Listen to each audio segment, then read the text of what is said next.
एक सवाल पूछती हूँ तुमसे, बॉलीवुड में सुपरस्टार कौन है? शाहरुख खान, सलमान खान, आमिर खान?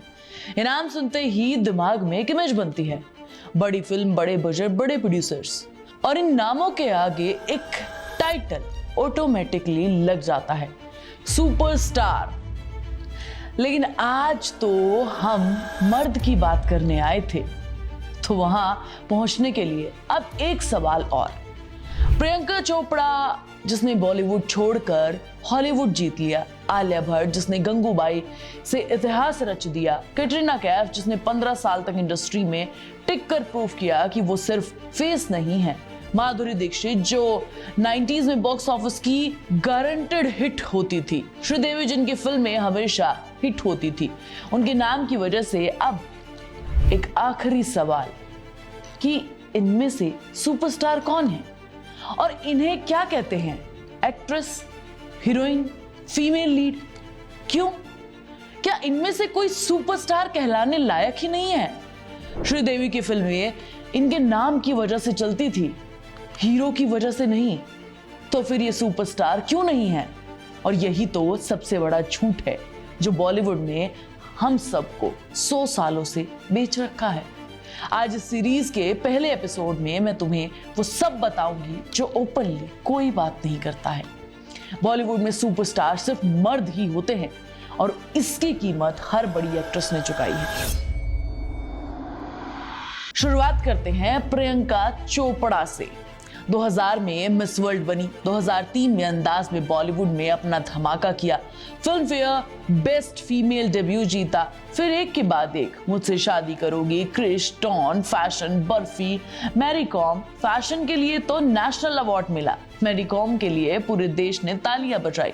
और फिर क्वांटिको आती है, वो पहली एशियन एक्ट्रेस बनी जो किसी अमेरिकन ड्रामा में लीड रोल में थी। ये जर्नी देखकर कोई भी कहेगा ये सुपरस्टार है, लेकिन बॉलीवुड ने उन्हें सुपरस्टार कभी नहीं माना। प्रियंका ने अपने इंटरव्यू में कहा कि मुझे इस बात से नफरत है कि मुझे बाकी मेल एक्ट्रेसेस से काफी कम पैसे दिए जाते हैं। वो औरत है जिसने बॉलीवुड को इंटरनेशनल मैप पर रखा है, जिसने अमेरिका में इंडिया का नाम रोशन कर दिया, और वो आज भी कह रही है कि पे कम मिलती है। और जब बॉलीवुड ने उनके साथ पॉलिटिक्स किया, जब करण जौहर कैंप ने उन्हें आइसोलेट कर दिया, तो वो इंडिया छोड़कर अमेरिका चली गई, निक जोनस से शादी कर ली, हॉलीवुड में काम किया, और आज वो इंडिया की सबसे ज्यादा कमाने वाली एक्ट्रेस बन चुकी हैं। लेकिन ये सक्सेस बॉलीवुड ने नहीं दी, ये सक्सेस प्रियंका ने खुद बनाई, उस इंडस्ट्री के बावजूद जिसने उसे रिजेक्ट किया था।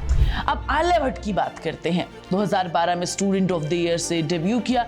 लोगों ने कहा कि करण जौहर ने लॉन्च किया है, इन्हें एक्टिंग वैक्टिंग नहीं आता है, कोई टैलेंट नहीं है। लेकिन फिर 2 स्टेट्स आई, हाईवे आई, जिसने आलिया ने इतना पावरफुल काम किया कि सबके रोंगटे खड़े हो गए, क्रिटिक्स चुप हो गए। उड़ता पंजाब में उन्होंने एक ड्रग एडिक्ट का रोल प्ले किया जो किसी ने एक्सपेक्ट नहीं किया था। डियर जिंदगी में सार्के के साथ एक मैच्योर परफॉर्मेंस दी। राजी ने अंडरकवर एजेंट बनी, और गंगूबाई उसने प्रूव कर दिया कि आलिया भट्ट एक जनरेशन डिफाइनिंग एक्ट्रेस है। गंगूबाई ने 200 करोड़ रुपए कमाए, आलिया अकेले थी उस फिल्म में, सिर्फ अकेले, कोई बड़ा मेल सुपरस्टार नहीं था, और फिल्म सुपरहिट होती है। लेकिन आलिया को आज सुपरस्टार नहीं कहा जाता। रणवीर कपूर जिनकी शमशेरा सुपरहिट नहीं थी, उन्हें सुपरस्टार कहा जाता है। आलिया ने आरआरआर में कैमियो किया, और रणवीर ने एनिमल की सक्सेस के बाद उसे सुपरस्टार ऑफ द डेकेड कह दिया गया। और आलिया जिन्होंने इतना सब काम किया, गंगूबाई से ब्रह्मास्त्र तक कंसिस्टेंटली काम किया, वो रणवीर की वाइफ ये नेपो किड ही रह गई। डबल स्टैंडर्ड नहीं तो क्या है? अब कैटरीना कैफ की बात कर लेते हैं। स्टोरी उससे भी कहीं ज्यादा इंटरेस्टिंग है। 2003 में बूम से डेब्यू किया। लोगों ने कहा कि ये तो सिर्फ चेहरे की वजह से आई हैं, हिंदी ठीक से नहीं बोल पाती, एक्टिंग अच्छी नहीं है, और सच कहूं शुरुआत में बातें गलत भी नहीं थी। मैंने प्यार क्यों किया में वो एक एवरेज थी, नमस्ते लंदन में ठीक ठाक थी, लेकिन कैटरीना ने हार नहीं मानी। उन्होंने हिंदी सीखी, डांस सीखा, एक्टिंग वर्कशॉप्स किए, और धीरे धीरे न्यूयॉर्क, अजब प्रेम की गजब कहानी, राजनीति, जिंदगी ना मिलेगी दोबारा, धूम, भागम भाग, टाइगर जिंदा है, एक लड़की जिसे लोगों ने शुरू में रिजेक्ट किया था, वो 15 साल तक इंडस्ट्री की टॉप एक्ट्रेस बनी रही। कैटरीना ने खुद कहा, कि फीमेल लीड वाली फिल्में बने, फीमेल लीड जिसमें हर कोई अपनी एक्टिंग दिखा सके, वैसी फिल्में अगर की जाएं उसी बजट में, तो शायद आज बॉलीवुड कहीं और होता। वही प्रोडक्शन क्वालिटी जो एक मेल की फिल्म को दी जाती है, और फिर देखो रिजल्ट्स। बस बात सच की है यार। टाइगर जिंदा है में कैटरीना और सलमान दोनों थे। सलमान को 60 करोड़ मिले और कैटरीना को सिर्फ 15 करोड़। एक फिल्म, एक ही स्क्रीन फेस का फर्क 4 गुना। और करियर, कैटरीना का करियर 40 की उम्र में भी चल रहा है। ये रेयर होता है बॉलीवुड में किसी एक्ट्रेस के लिए। माधुरी दीक्षित जो 90s में बॉलीवुड की सबसे बड़ी सुपरस्टार थी, मेल या फीमेल कोई भी उस टाइम पर इनका रिकॉर्ड नहीं तोड़ सकता। तेजाब, राम लखन, दिल, बेटा, हम आपके हैं कौन, एक के बाद एक ब्लॉकबस्टर बिकती थी फिल्में इनके नाम पर। प्रोड्यूसर्स उनके पास आते थे। सिनेमा हॉल में जब माधुरी दीक्षित डांस करती थी, सीटियां बजती थी। लेकिन उसी वक्त जब माधुरी टॉप पर थी, उनकी फीस सलमान खान और SRK से काफी कम थी। बॉलीवुड की सबसे बड़ी स्टार थी, लेकिन सुपरस्टार टाइटल उन मर्दों को मिला जो उनसे कम कमाने वाली फिल्में दे रहे थे।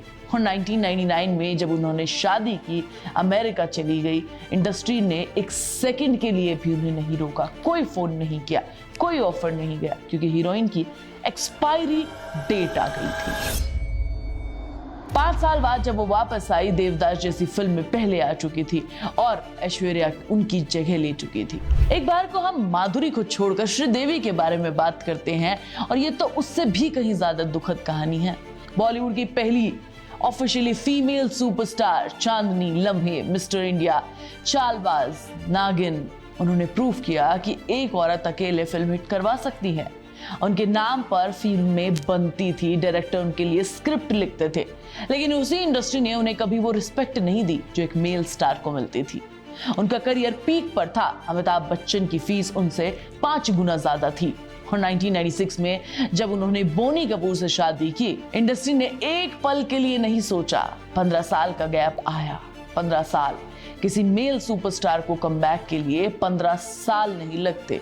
2012 में इंग्लिश विंग्लिश लेकर वापस आती है, नेशनल अवार्ड जीतती है, बॉम्बे में फिनोमिनल परफॉर्मेंस देती हैं और 2018 में चली जाती है दुबई अकेले।